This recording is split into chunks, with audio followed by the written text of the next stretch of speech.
Hello and welcome to our third video in the Lightning course on the software asset lifecycle.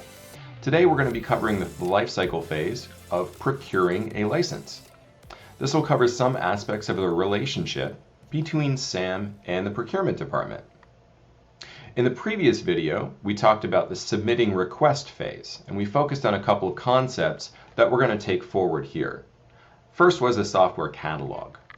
If you have a standardized listing or catalog of products, instead of just a steady stream of free text requests from all the end users, well, this helps procurement and empowers them to do a few things. First, they're able to source a standard group of items from a smaller set of value-added resellers for the organization. If the procurement team knows what that standard product list is that end users are typically going to purchase, they can provide this to multiple value-add resellers and hence get the best possible price for the organization for that subset of product. We also discussed automation in that previous lifecycle phase of submitting request.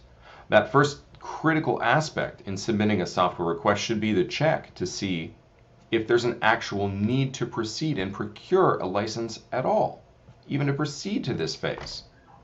At a minimum, all the requests for software should be reviewed manually by the software asset management team to check, do we have spare licenses that we could utilize and have a cost avoidance?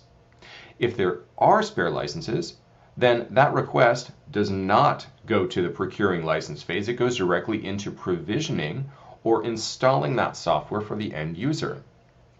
What is the cheapest type of software in an organization?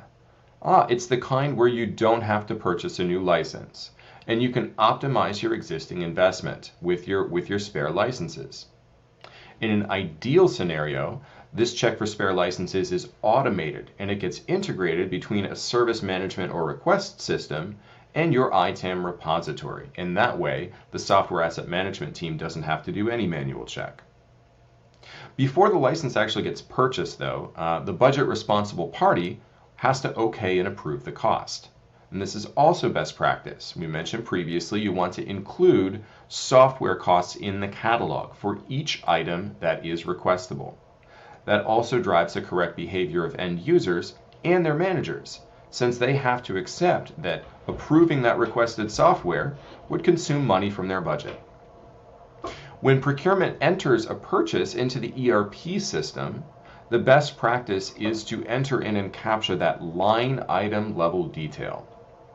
So for example, it would be very difficult for the software asset management team to create a license balance if the license entitlement information in the ERP system reads Microsoft contract, year 2 out of 3, $1 million.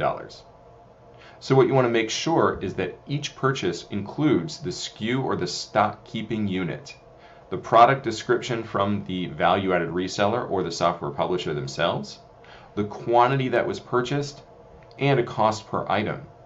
Once you have these granular data points, there's a larger potential to automatically integrate that ERP system and your IT asset management repository so you can generate license balances.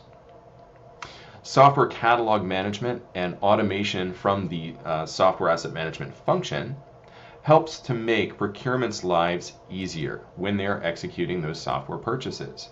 And if procurement are able to capture that detailed line item information about each software, they can repay that favor to the software asset management team by supporting greater transparency for SAM as well as the potential for those automated integrations. The next lifecycle phase we're going to discuss is assigning and distributing licenses. We'll talk about the importance of all of the licensing terms and conditions and why software asset management relies on consistent process application. Thanks again for watching, and if you've got any questions about this phase of the software asset lifecycle or IT asset management topics in general, please get in touch with us or visit our website at anglepoint.com.